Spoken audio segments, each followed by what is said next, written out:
उत्सर्जन तंत्र शरीर में अपशिष्ट पदार्थों को बाहर निकालने की व्यवस्था।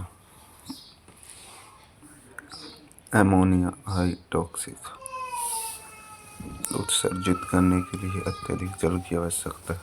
केवल जलीय ऊतक एग्जाम्पल बोन बेसिस। Urea less toxic than ammonia. मध्य मात्रा में जल की आवश्यकता। एबेचा एम्पीवियर एमल्स बेरिक एसिड लिस्ट टॉक्सिक। कम मात्रा में पानी की आवश्यकता। पेस्ट अर्धठोस के रूप में उत्सर्जन। मानव उत्सर्जन तंत्र वृक्क मुख्य उत्सर्जन अंग 75.80 तरल अपशिष्टों को बाहर करता है। शरीर में स्रावित रसों का नियंत्रण। सेम के दाने की आकृति तथा गहरे भूरे रंग की इसकी मध्यम सतह पर कांच होती है जिससे आइलम कहते हैं।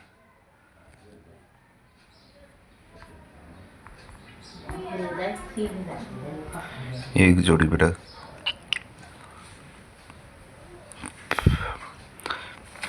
एक मूत्रमार्ग। आइलम के भीतरी भाग में कीप के आकार की वृक्कीय श्रेणी।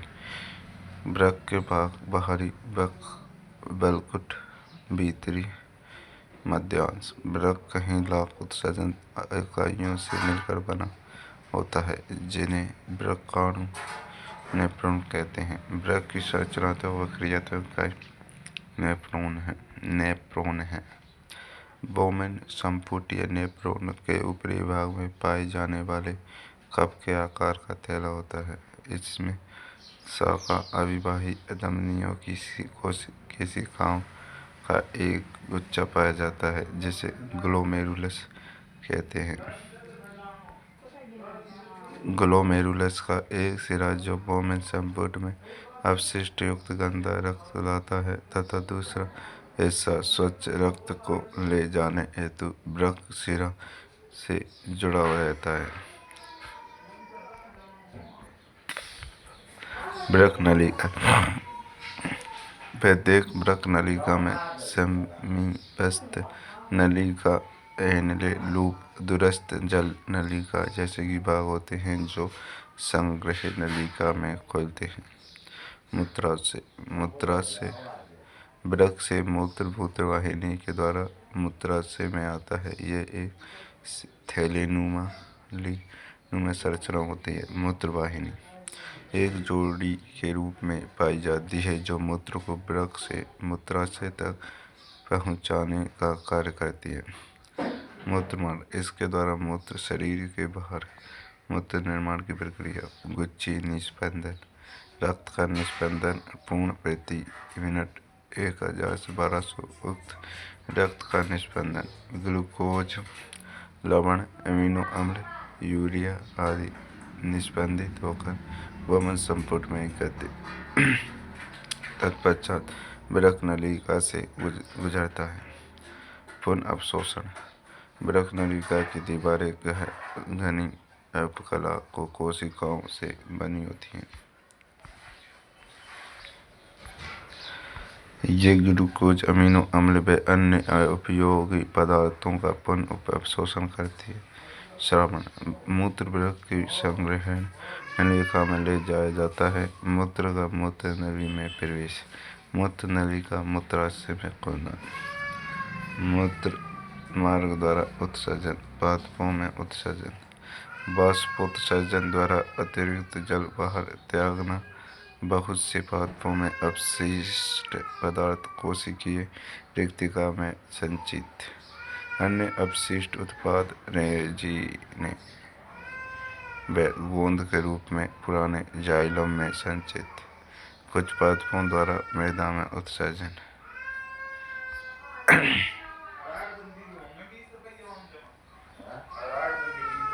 नियंत्रण में समन्वय।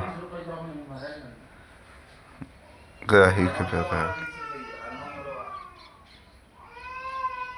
एक साल में मोहम्मद से के बाद मिला नहीं पैसा तो मिला नहीं एक पैसा 20 20 30 30 हजार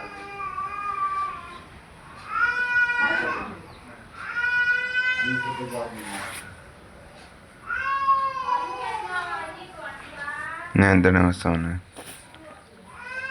ग्राही के प्रकार प्रकाशग्राही आँख, प्रकाशग्राही देखना, स्पर्शग्राही त्वचा, तापग्राही गर्म व ठंडा स्पर्श, श्रवणग्राही कान सुनना, शरीर का संतुलन, रसवेदीग्राही जीभ, रस संवेदी ग्राही स्वाद का पता लगाना, ग्रहणग्राही नाक, प्राणग्राही गंध का पता लगाना, तंत्रीय ऊतक, तंत्रीय तंत्र की संरचना क्रियात्मक इकाई वे ऊतक जो तंत्रिका कोशिकाओं से मिलकर बना है, सूचनाओं को एक भाग से दूसरे भाग तक भेजने का कार्य करता है। कोशिकाक्ष डेंड्रोन,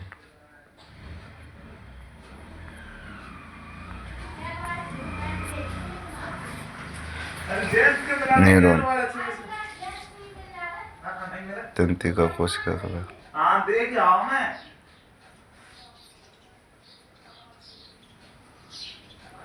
द्रुमिका कोशिका काय से निकलने वाली धागे जैसी संरचनाएं जो सूचना प्राप्त करती हैं।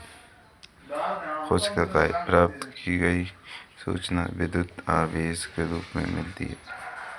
तंत्रिकाक्ष यह सूचना के विद्युत आवेश को कोशिका काय से दूसरी न्यूरॉन की द्रुमिका तक पहुंचाती है। तंत्रिकाओं द्वारा सूचनाओं का संचरण, सभी सूचनाएं जो हमारे मस्तिष्क तक पहुंचती हैं, ये सूचनाएं एक तंत्रिका कोशिका के द्रुमिका कृतिक सिरे द्वारा उपार्जित की जाती हैं और एक रासायनिक क्रिया द्वारा एक विद्युत आवेश पैदा करती हैं। यह आवेश द्रुमिका से कोशिका काय तक जाता है, फिर तब तंत्रिकाक्ष एक स्लोंग में होता हुआ इसके अंतिम सिरे तक पहुंच जाता है। एक स्लोंग के अंत में विद्युत आवेग का परिवर्तन रासायनिक संकेत में किया जाता है ताकि ये आगे संचारित हो सके। यह रासायनिक संकेत विद्युत स्थान से सिनेप्सिस से आगे स्थानांतरित होता है। ये रासायनिक संकेत रिक्त स्थान से सिनेप्सिस से आगे स्थानांतरित होते हैं।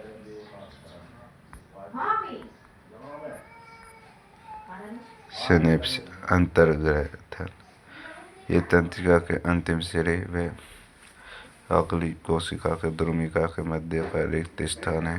यहाँ विद्युत आवेग को रासायनिक संकेत में बदला जाता है जिससे ये आगे संचारित हो सके। ऐच्छिक क्रियाएं, वे क्रियाएं जिस पर हमारा नियंत्रण होता है।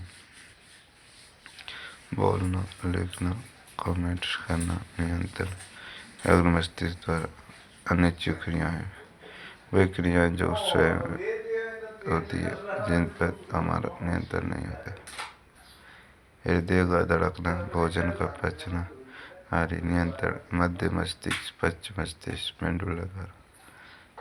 प्रतिवर्ती क्रियाएं, किसी उद्दीपन के प्रति मस्तिष्क के हस्तक्षेप के बिना अचानक अनुक्रिया प्रतिवर्ती क्रिया कहलाती है। प्रतिवर्ती क्रियाओं का नियंत्रण, सभी प्रतिवर्ती क्रियाएं मेरुरज्जु के द्वारा नियंत्रित होती है। ये क्रियाएं स्वयं होने वाली क्रियाएं हैं जो जीव की इच्छा के बिना ही होती हैं।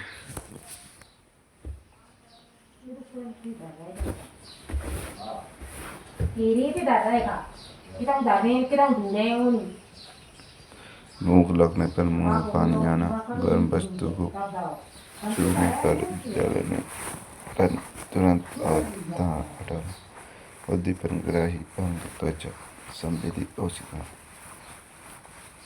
कोशिका, अनुक्रिया कार्यकारी अंग पेशी, प्रतिवर्ती चाप संकेत। व निर्गम क्रियाओं के बदले संवेदी तंत्रिका कोशिका और प्रेरित तंत्रिका कोशिका मेरुरज्जु के साथ मिलकर एक पद का निर्माण करती है, जिसे प्रतिवर्ती चाप कहते हैं।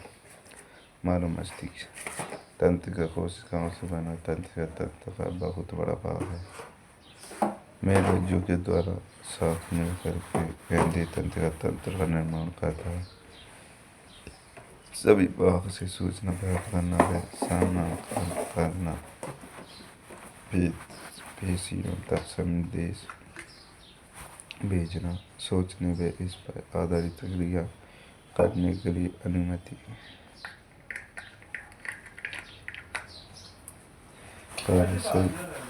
प्रतिवर्ती क्रियाएं मेरुरज्जु द्वारा नियंत्रित ऐच्छिक व अनैच्छिक क्रियाओं का मस्तिष्क द्वारा नियंत्रण। मस्तिष्क की सुरक्षा। मस्तिष्क आवरण द्वारा आवरण 3 पतली झिल्लियों से बना होता है, जो इसे आंतरिक आघात से सुरक्षा प्रदान करता है। इसमें अंदर एक तरल पदार्थ भरा होता है। ये मस्तिष्क से मेरुरज्जु तक फैला रहता है। मस्तिष्क के भाग व उनके कार्य। अग्र मस्तिष्क सोचने वाला मुख्य भाग। अग्र मस्तिष्क ग्राही में सूचना आवेग प्राप्त करने के क्षेत्र, सुनने, देखने, सूंघने के विशेष भाग। ऐच्छिक पेशियों के गति का नियंत्रण भूख से संबंधित। मध्य मस्तिष्क अनैच्छिक क्रियाओं का नियंत्रण, श्रव्य व दृश्य तंत्रिकाओं में सहायक। पश्च मस्तिष्क अनैच्छिक क्रियाओं का नियंत्रण, मेडुला द्वारा नियंत्रित।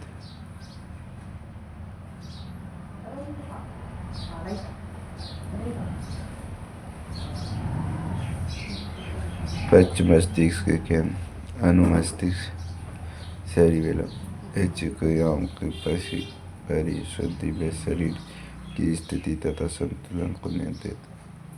सीधी रेखा में चलना, सही के चलना, उठाना। फोन्स श्वसन क्रिया के नियमन व नियंत्रण में भागीदार। मेडुला अनैच्छिक क्रियाओं जैसे कि रक्तदाब, तलवार आना व पैमानों का नियंत्रण। पादप समन्वय पादपों में नियंत्रण व समन्वय का कार्य पादप हार्मोन्स करते हैं। विभिन्न पादप हार्मोन्स वृद्धि, विकास व पर्यावरण के प्रति अनुक्रिया के समन्वय में सहायता करते हैं। पादप 2 प्रकार की गति को दर्शाते हैं। वृद्धि से मुक्त। ये गतियाँ वृद्धि पर निर्भर नहीं करती। सुई मुई के पौधे का स्पर्श से सिकुड़ना।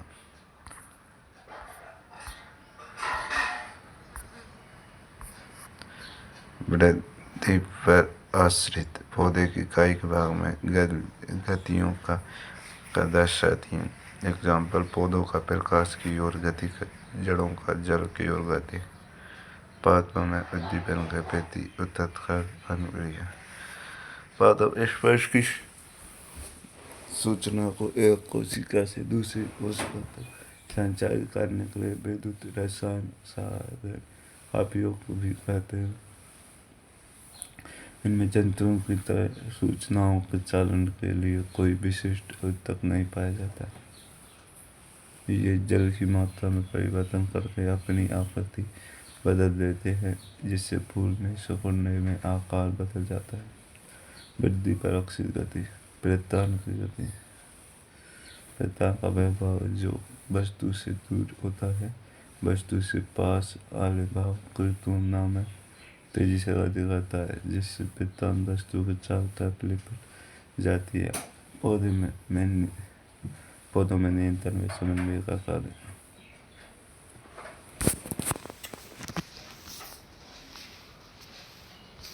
फाइटो हार्मोन्स पौधों में बाह्य उद्दीपनों को ग्रहण करने, उसके अनुसार गति करने की क्षमता होती है, जिससे अनुवर्तनीय गति कहते हैं। अनुवर्तन, प्रकाश अनुवर्तन, गुरुत्वानुवर्तन, रसायन अनुवर्तन, जल अनुवर्तन।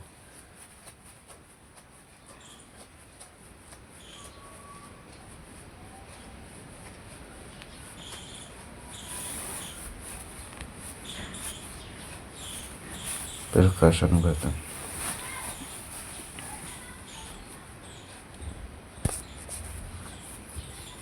प्रकाश की दिशा में पौधे के प्रेरक तंत्र की गति तनी के शीर्ष भाग में सुस्पष्ट दिखती है। प्रेरक तंत्र का प्रकाश के प्रति धनात्मक अनुवर्तन होता है। गुरुत्वानुवर्तन ऐसी वृद्धि जो गुरुत्वाकर्षण बल के योगदान से प्रभावित होती है। तनों में ऋण गुरुत्वानुवर्तन के कारण वह ऊपर की ओर बह, जड़ों में धन गुरुत्वानुवर्तन के कारण वह नीचे की ओर गति करती है। प्रकाशानुवर्तन प्रकाश की दिशा में पौधे के प्रेरक तंत्र की गति तनी के शीर्ष भाग में स्पष्ट दिखती है। प्रेरक तंत्र का प्रकाश के प्रति धनात्मक अनुवर्तन होता है। प्रकाशानुवर्तन गुरुत्वानुवर्तन ऐसी वृद्धि जो गुरुत्वाकर्षण बल के उद्दीपन से प्रभावित होती है। गुरुत्वानुवर्तन तनों में ऋण गुरुत्वानुवर्तन के कारण वह ऊपर की ओर वह जड़ों में धन गुरुत्वानुवर्तन के कारण वह नीचे की ओर गति करती है। रसायनुवर्तन रासायनिक उद्दीपनों के द्वारा पराग नलिका का बीजांड की ओर वृद्धि करना। जलानुवर्तन पौधे के अंग की जल की ओर होने वाली गति। पादप हार्मोन फाइटोहार्मोन्स पादपों पर नियंत्रण में समन्वय का कार्य वृद्धि के लिए उत्तरदायी। पादप hormone auxin gibberellin cytokinin abscisic ethylene. Auxin फलों की वृद्धि में सहायक, कोशिकाओं की लंबाई में वृद्धि। जिबरेलिन तने की वृद्धि में सहायक है। साइटोकाइनिन कोशिका विभाजन को प्रेरित करता है। फलों में बीजों में अधिक सांद्रता में। एब्सिसिक वृद्धि को नियंत्रित करता है। जल्द आहार को नियंत्रित करता है। पत्तियों का मुरझाना। प्रोटीन संश्लेषण को प्रोत्साहित। एथिलीन कृत्रिम रूप से फलों को पकाने का कार्य करता है। मादा पुष्पों की संख्या बढ़ाता है।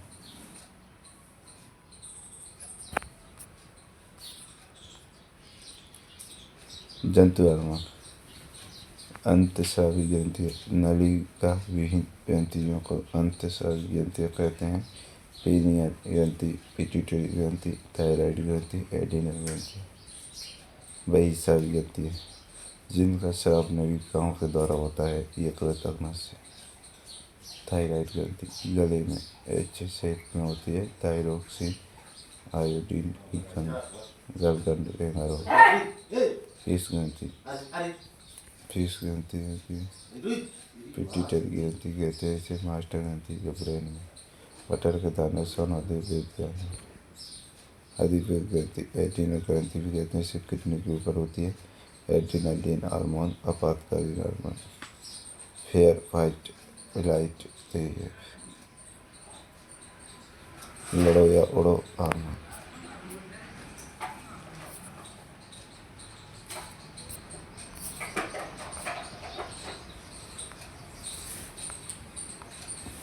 अंडाशय ग्रंथि फीमेल्स एस्ट्रोजन। वृषण ग्रंथि नरों में एक जोड़ी टेस्टोस्टेरोन। अग्नाशय ग्रंथि पत्ती के समान मिश्रित अग्नाशयी रस इंसुलिन रक्त शर्करा के लेवल को कंट्रोल करता है। हार्मोन्स ग्रंथि स्तनपायी।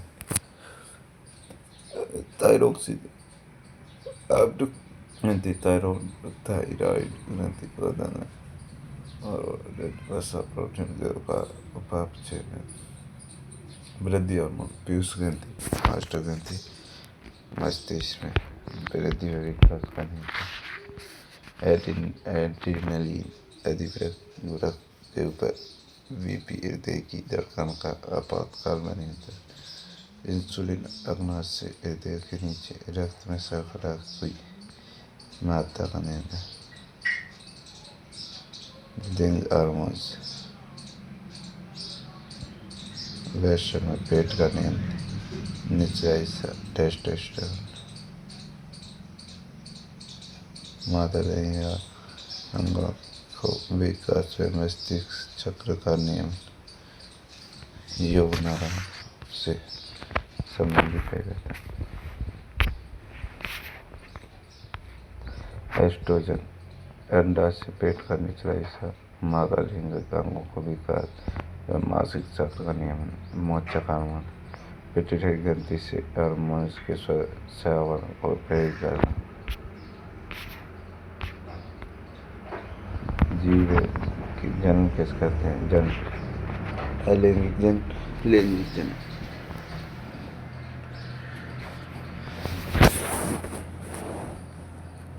नए जीव की उत्पत्ति के लिए नए नर तथा मादा युग्मकों का निर्माण नहीं होता।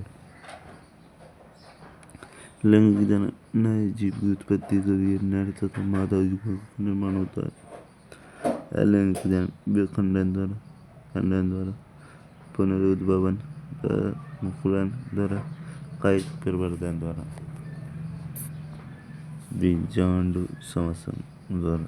अलैंगिक जन्म, विखंडन, एक कोशिकीय जीवों में कोशिका विभाजित अथवा विखंडन द्वारा नए जीव की उत्पत्ति। एक कोशिकीय जीव का शरीर दो बराबर भागों में विभक्त हो जाता है।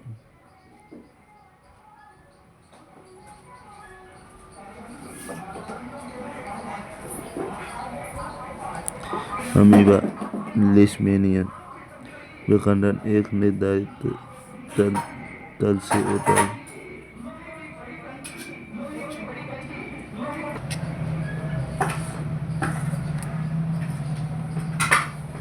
प्लाज्मोडियम, यह जीव एक साथ अनेक संतति कोशिकाओं में विभाजित हो जाता है, जिसे बहुखंडन कहते हैं। रिप्लेरियम,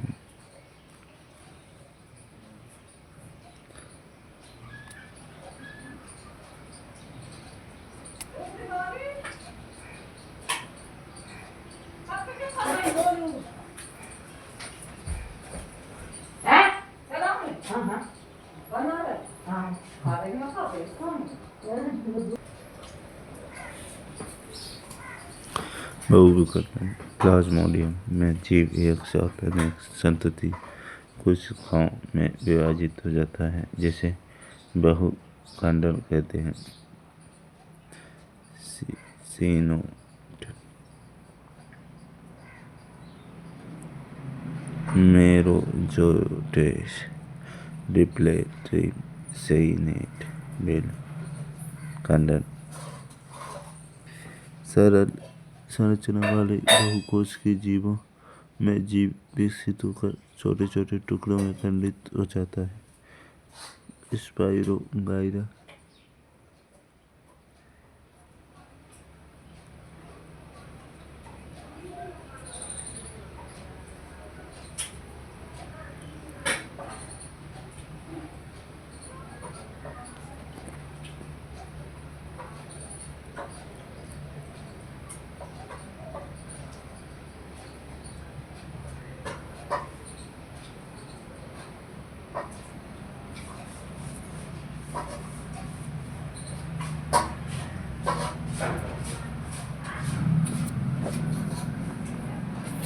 पुनरुद्भवन, पुनर्जनन, जीव का विभेदित टुकड़ा एक नए जीव की उत्पत्ति करने में सक्षम हो तो इसे पुनरुद्भवन कहते हैं। प्लेनेरिया,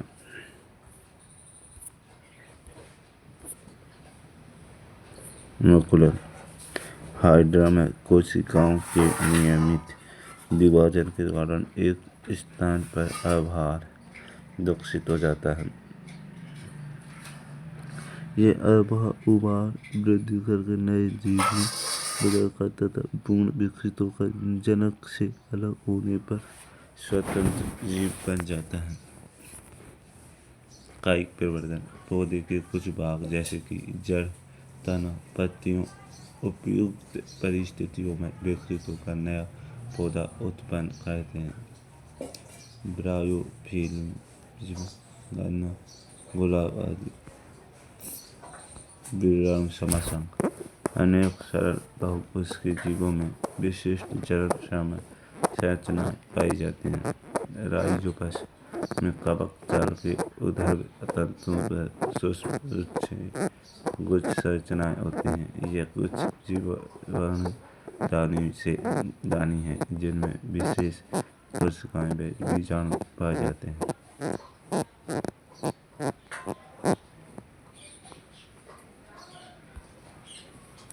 ये बीजाणु वृद्धि करके नए जीव उत्पन्न करते हैं। लैंगिक जनन। नई संतति उत्पन्न करने के लिए दो एकल जीवों की भागीदारी होती है। जीवों में विभिन्नताओं के लिए लैंगिक जनन आवश्यक है। जो दो भिन्न जीवों में युग्मक कोशिकाओं लैंगिक जनन में युग्मनज द्वारा युग्मनज जाइनोद बनाते हैं, जिससे एक नए जीव का निर्माण होता है। दो युग्मकों का संयुग्मन। नर युग्मक गतिशील, मादा युग्मक भोजन भंडार। जनन कोशिकाएं। नर पुंकेसर, मादा स्त्रीकेसर। पुष्प के प्रकार। एक लिंगी, उभयलिंगी। जब एक जननांग उपस्थित हो। एक लिंगी, पपीता तरल। उभयलिंगी, जब दोनों जननांग उपस्थित हो। गुहड़ल, सरसों। पुंकेसर नए जननांग हैं, परागकण बनाते हैं, सामान्य पीले रंग के। स्त्रीकेसर मादा जननांग, पुष्प के केंद्र में उपस्थित 3 भाग। अंडाशय, वर्तिकाग्र। अंडाशय आधारीभुज, फूला हुआ भाग। वर्तिका मध्य लंबा भाग। वर्तिकाग्र शेष भाग चिपचिपा। अंडाशय में बीजांड उपस्थित है। प्रत्येक बीजांड में एक अंड कोशिका नर युग्मक का अंड कोशिका से उत्पन्न। संलयन। निषेचन की प्रक्रिया। युग्मनज का निर्माण। नए पौधे का निर्माण।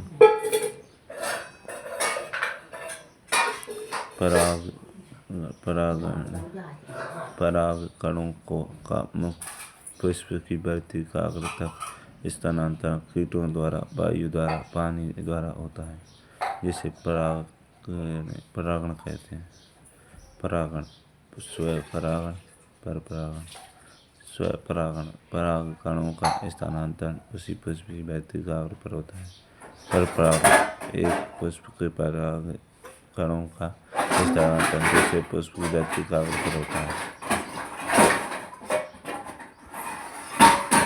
परागण के पश्चात नर युग्मक का अंडाशय में मादा युग्मक तक गमन, जिसके लिए पराग नलिका विकसित। पराग नलिका का बीजांड तक पहुंचना। निषेचन। युग्मनज का निर्माण। विभाजन। भ्रूण का निर्माण। बीजांड से एक आवरण विकसित बीज में परिवर्तित। अंडाशय से फल का निर्माण। बीज में भ्रूण होता है, जो उपयुक्त परिस्थितियों में अंकुरण द्वारा नवोदित में विकसित हो जाता है। मानव में लैंगिक जनन। यौवनारंभ, प्यूबेरिटी। जनन ऊतकों का परिपक्व होना। लैंगिक जनन दो भिन्न युग्मकों व्यक्तियों की जनन कोशिकाओं का परस्पर संलयन बाहरी और आंतरिक स्थानांतरण द्वारा संभव। जनन कोशिकाओं के स्थानांतरण के लिए विशेष तंत्र की आवश्यकता।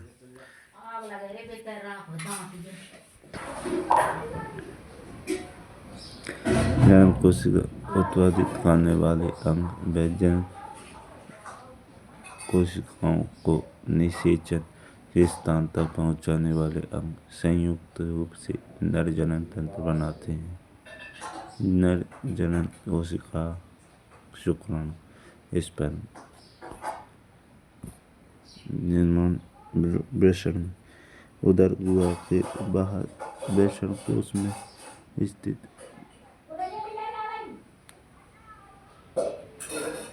उदर गुहा में बाहर वृषण कोश में उपस्थित, क्योंकि शुक्राणु उत्पादन के लिए आवश्यक ताप शरीर के ताप से कम। मादा जन कोशिका अंड कोशिका निर्माण अंडाशय में। लड़की के जन्म पर अंडाशय में हजारों उपस्थित ऊपरी तक यौनारंभ का कुछ अंडे परिपक्व। प्रत्येक माह एक अंडे परिपक्व। अंडवाहिका फैलोपियन ट्यूब द्वारा अंड कोशिका का गर्भाशय तक स्थानांतरण। गर्भाशय जो कि दोनों अंडवाहिकाओं के संयुक्त होने से बनी एक लचीली थैलेनुमा संरचना है। गर्भाशय ग्रीवा द्वारा योनि में खुलता है।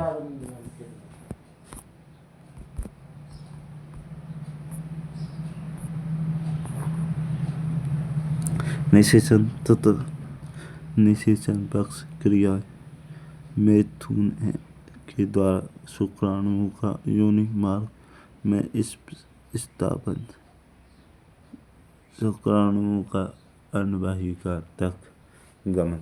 अंड कोशिका से संयोजन निषेचन। निषेचित अंडे में विभाजन ओवरी टर टीका निर्माण।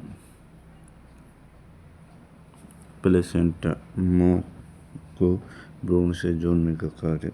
गर्भाशय की स्थिति में घसी तस्तरीनुमा संरचना।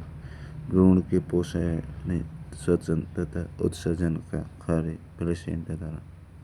राजोधर्म ऋतुस्राव।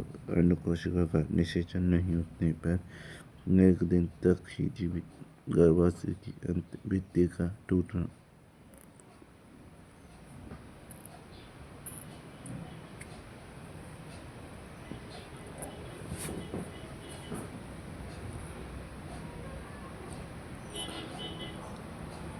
रक्त तथा म्यूकस के रूप में निष्कासन। इस चक्र में लगभग 1 माह का समय लगता है, जिसे ऋतुस्राव राजोधर्म कहते हैं। राजोधर्म की अवधि 2 से 5 दिन होती है।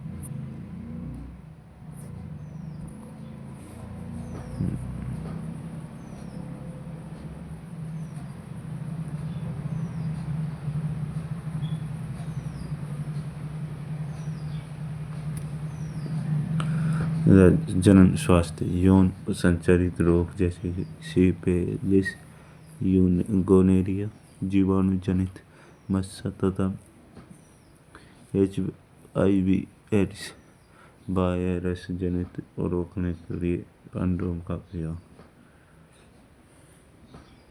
गर्भधारण को रोकने के लिए गोलियों का प्रयोग, परंतु हार्मोन संतुलन को परिवर्तित करने के कारण विपरीत प्रभाव भी उत्पन्न हो सकते हैं। गर्भाशय में गर्भधारण रोकने हेतु लूप को पट्टी का स्थापन, परंतु गर्भाशय के उत्तेजन से विपरीत प्रभाव संभव। पुरुषों में शुक्रवाहिकाओं को अवरुद्ध करके शुक्राणुओं को स्थानांतरित करने से रोका जा सकता है।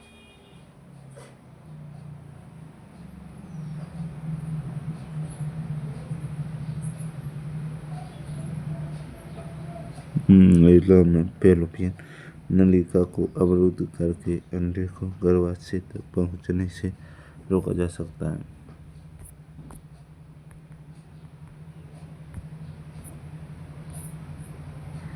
आनुवंशिकता। आनुवंशिकता विभिन्न लक्षणों का एक पीढ़ी से दूसरी पीढ़ी में स्थानांतरण। विभिन्नता। वंशागति में एक पीढ़ी से दूसरी संतति को कुछ विशेषताएं विभिन्नताएं प्राप्त होती हैं। अलैंगिक जनन से उत्पन्न संतति जीवों में बहुत अधिक समानताएं होती हैं। लैंगिक जनन से उत्पन्न जीवों में विभिन्नताएं अधिक होती हैं। परिवर्तन ताप लाभप्रद तथा अनुप्रयोगी हो सकते हैं। मेंडल के नियमों की वंशावली के नियम मंडल ने उदाहरण मैटर पाइप से सेटाइबम पर अध्ययन किया। मैटर की 7 जोड़ी विपर्यासी लक्षणों का अध्ययन किया। संकरण प्रयोगों के लिए मटर पौधे का चुनाव। पादप का आकार छोटा, 1 वर्षीय पादप।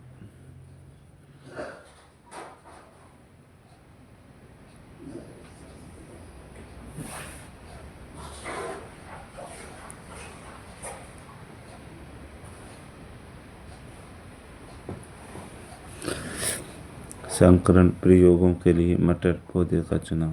पादप का आकार छोटा, 1 वर्षीय पादप। बीजों की संख्या अधिक। मटर द्विलिंगी पादप है जिसमें इससे परागण पाया जाता है। पुष्पों में पर परागण कण आसानी से पूर्वक कई लक्षण विपरीत प्रभाव दर्शाते हैं।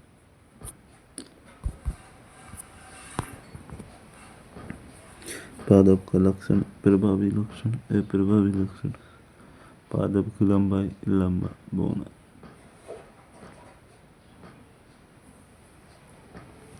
पुष्प की स्थिति अक्षीय शीर्ष। पुष्प का रंग बैंगनी सफेद। फली की आकृति फूली हुई, पिची हुई। फली का रंग हरा पीला। बीज की आकृति गोल झुर्रीदार। बीज का रंग पीला हरा। ने प्रारंभ में एक संकरण का अध्ययन किया। उसके बाद द्विसंकर संकरण तथा त्रिसंकर संकरण का अध्ययन किया।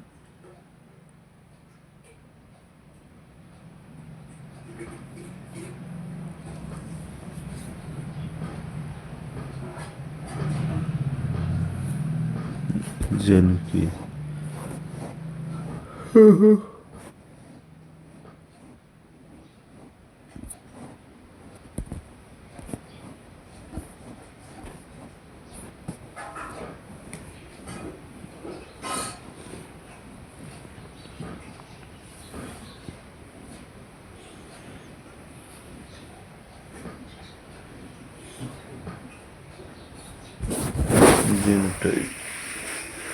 Phenotype.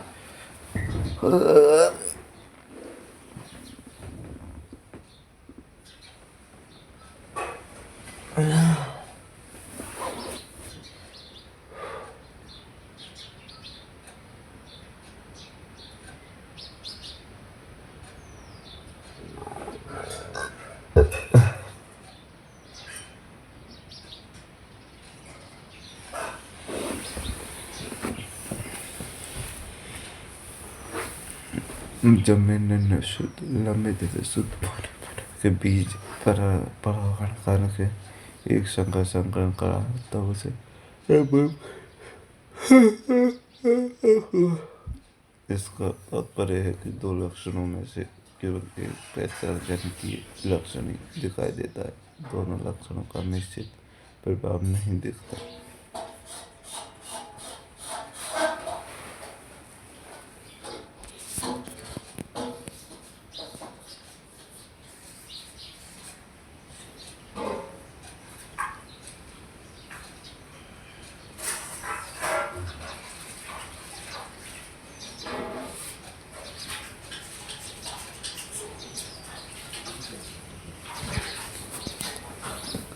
युग्म विकल्प एक लक्षण को नियंत्रित करने वाले जीन के विपर्यासी स्वरूपों को युग्म विकल्प कहते हैं। लंबाई के लिए जीन के युग्म विकल्प लंबा टिकाना।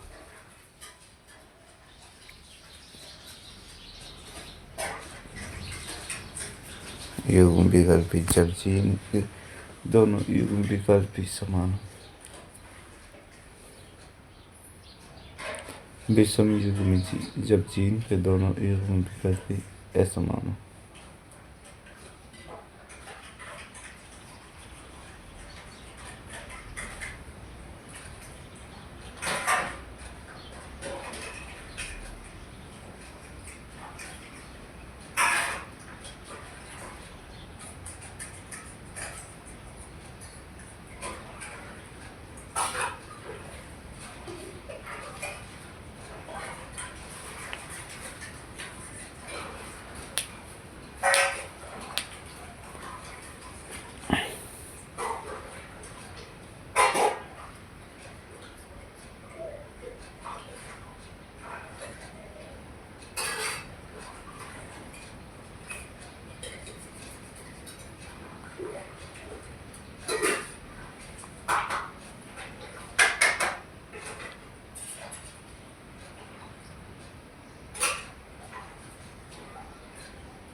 समयुग्म जब जीन के दोनों युग्म विकल्प भी समान हों। विषम युग्म जब जीन के दोनों युग्म विकल्प भी असमान हों।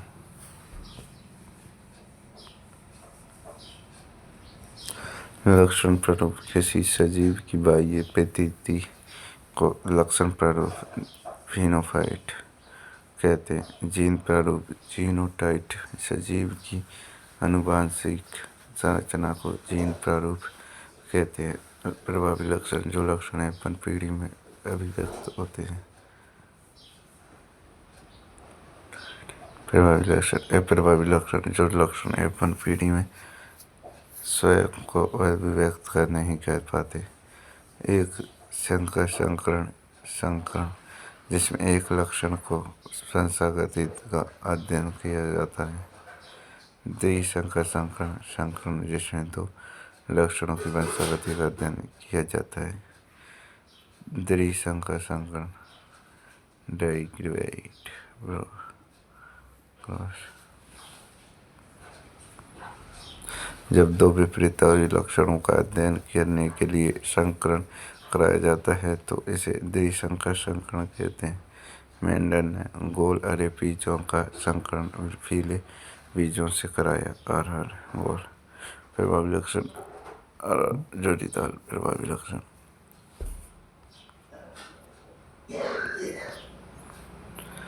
पीला प्रभावी लक्षण हरी अप्रभावी लक्षण प्रभावी अप्रभावी गोल पीले जोड़ीदार हरे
गोल 9 गोल हरा 3 जोड़ीदार पीला 3 जोड़ीदार हरा 1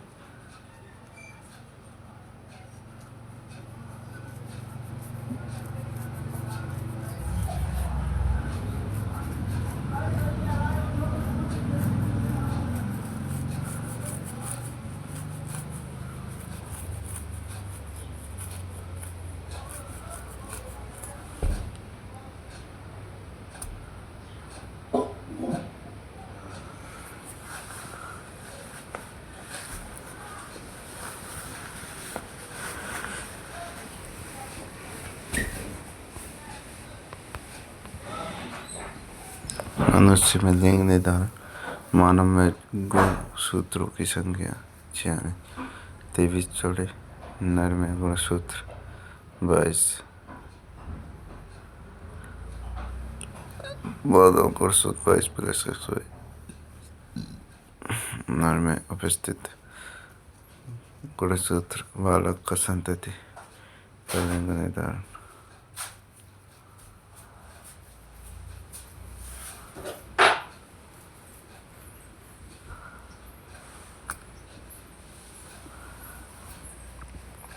चालीस गुणसूत्र 23 जोड़े 44 गुणसूत्र 22 पेयर 2 गुणसूत्र ऑटोसोम क्रोमोसोम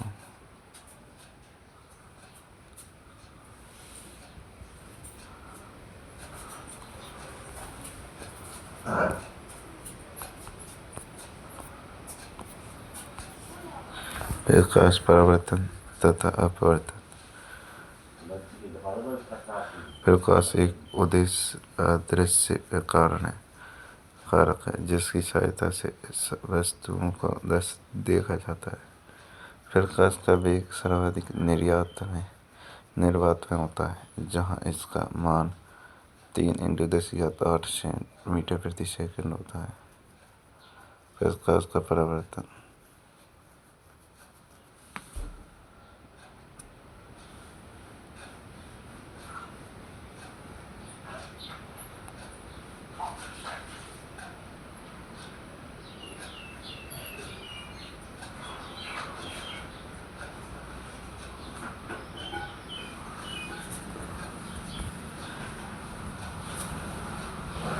प्रकाश का परावर्तन किसी माध्यम में संचित होती है हुई प्रकाश की किरण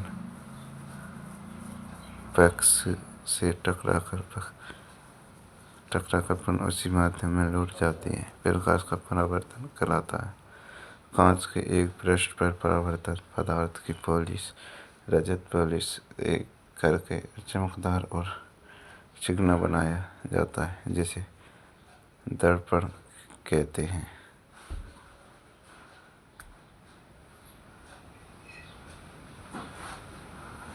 कहा जाता है परावर्तन के नियम। आपतित किरण, परावर्तित किरण तथा परावर्तन पक्ष पर अभिलंब तीनों एक ही सतह पर स्थित होते हैं। आपतन कोण, परावर्तन कोण L1 आपतित प्रकाश किरण की आवृत्ति एवं चाल परावर्तन के पश्चात भी नियत रहती है।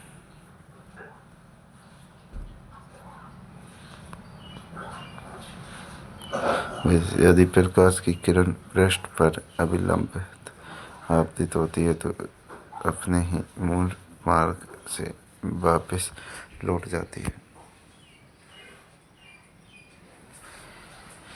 अर्थात LI/LR0। दर्पण से संबंधित परिभाषाएं। ध्रुवी दर्पण का मध्य बिंदु वक्रता केंद्र C। दर्पण जिस गोलेकार भाग होता है उसका केंद्र मुख्य फोकस है। दर्पण से परावर्तन के पश्चात आपतित प्रकाश किरणें जिस बिंदु पर मिलती हैं या मिलती हुई प्रतीत होती हैं, उस बिंदु को मुख्य फोकस दूरी।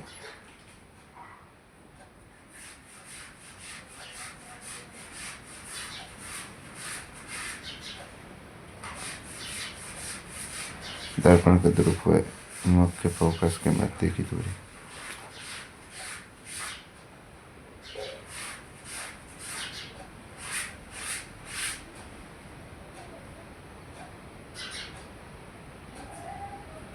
मुख्य पक्ष दर्पण के ध्रुव और वक्रता केंद्र को मिलाने वाली रेखा मुख्य पक्ष।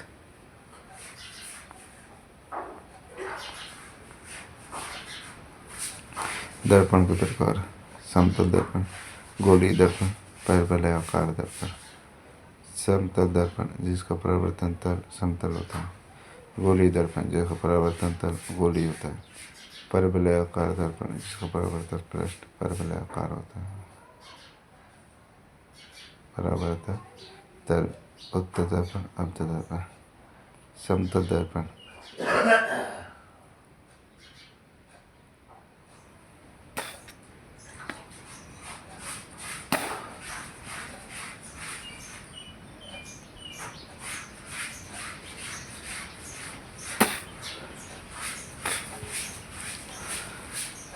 प्रतिबिंब आभासी सीधा वस्तु बिंब के बराबर फोकस अनंत।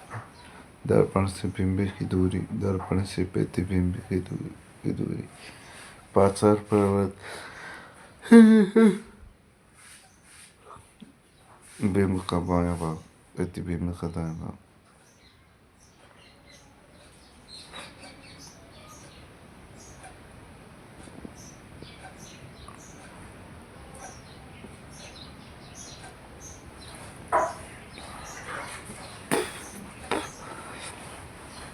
गोलीय दर्पण, अवतल दर्पण, उत्तल दर्पण। अवतल दर्पण वास्तविक उल्टा में गोलीय दर्पण जिनका परावर्तन पृष्ठ अंदर की ओर बकरी हो, अवतल दर्पण कहलाता है। आपतित प्रकाश किरण एक बिंदु पर मिलती है, मुख्य फोकस पर दर्पण के सामने वास्तव में मिलती है। अवतल दर्पण से बनने वाले प्रतिबिंब वास्तविक व उल्टे होते हैं।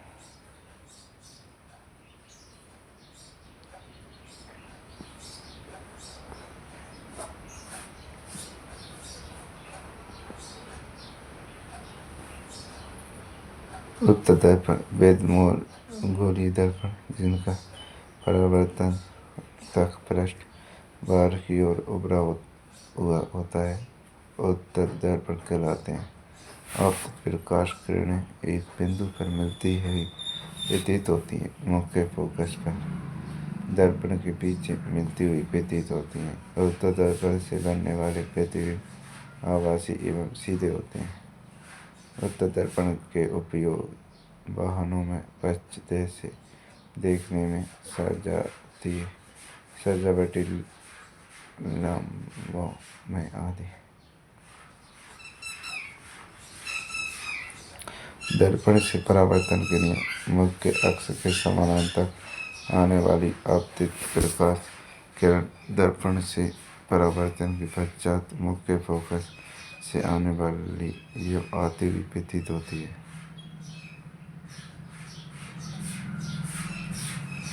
मुख्य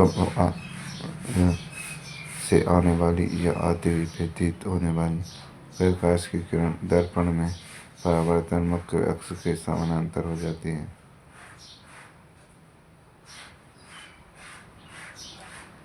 वक्रता केंद्र पर आपतित होने वाली प्रकाश की किरण अपने पथ की पुनरावृत्ति करती है। ध्रुव पर आपतित प्रकाश किरण परिवर्तन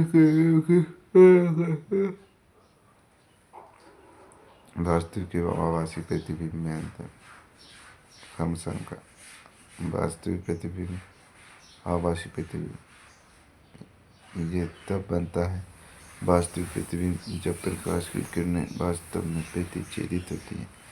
आभासी प्रतिबिंब ये तब बनता है जब प्रकाश की किरणें प्रतिच्छेदित प्रतीत होती हैं। वास्तविक प्रतिबिंब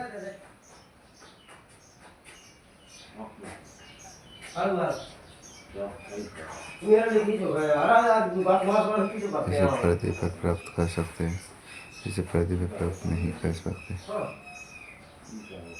वास्तविक प्रतिबिंब उल्टा बनता है, आभासी प्रतिबिंब सीधा बनता है।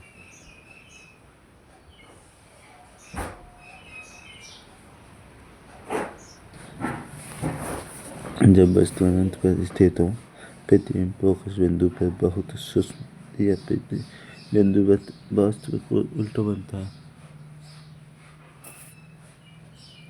जब वस्तु अनंत और वक्रता केंद्र के मध्य स्थित हो,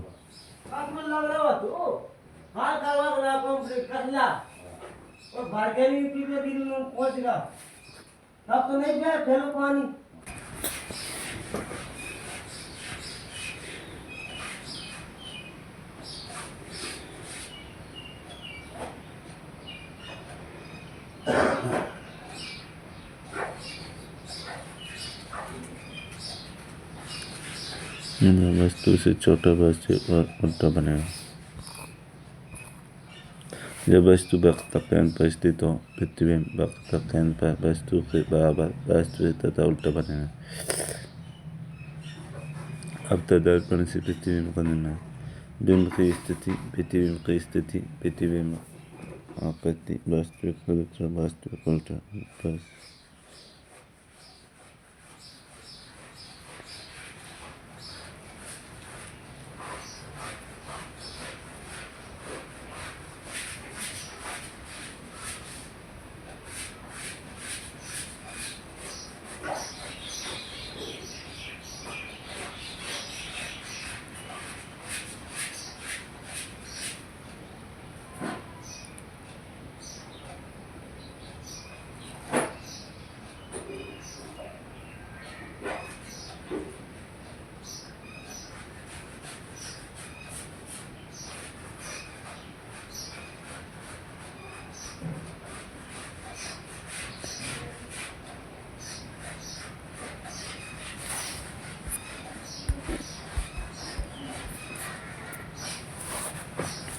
आपतन दर्पण का उपयोग टॉर्चों में, परावर्तक टेलीस्कोप में भी आपतन दर्पण का उपयोग होता है, जिसके द्वारा आकाशीय पिंडों को देखते हैं। दंत विशेषज्ञों द्वारा दांतों की जांच परीक्षण में सेविंग दर्पण में वाहनों के अग्रदीपों अर्थात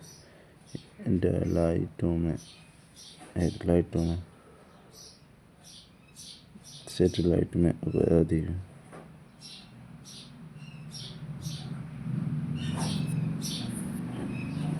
सैटेलाइट डिश एंटेना की उत्तल दर्पण ही है। उत्तल दर्पण से प्रतिबिंब का निर्माण जब वस्तु या बिंब अनंत पर स्थित हो। दर्पण के पीछे फोकस बिंदुवत आवासी लसीदा बनेगा।